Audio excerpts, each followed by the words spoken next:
என் பிள்ளைய பாருங்கய்யா, என்னுடைய 6வது மகளை பாருங்கய்யா, அவளுக்கு ஒரு கரங்கள் இல்லை, அவளுக்கு இங்கே இருந்து கை இல்லை. ஏன்?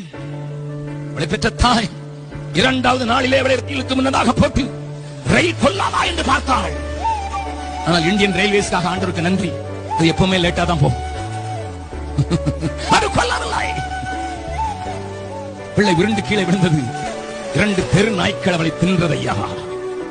என் குட்டி செல்லத்தை 2 நாய்கள் தின்றதையா. அவள் கால்களிலே சில விரல்களை காணோம், அவனுடைய இடது கையை காணோம்.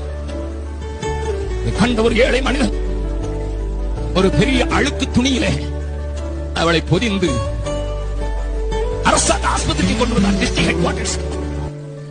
ஹெட் குவார்டர்ஸ் ஆஸ்பத்திரியில் என் பிள்ளை 2 நாள் இருந்தது.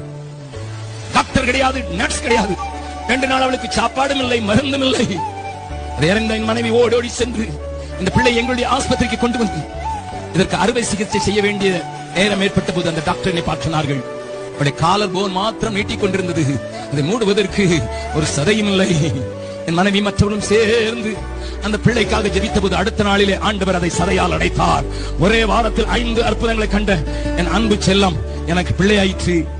இன்றைக்கு 2வது வகுப்பு படிக்கிறாள். இதுதான் ஐயா என் அன்னையின் அன்பு வைத்த என் ஆண்டவருடைய அன்பு.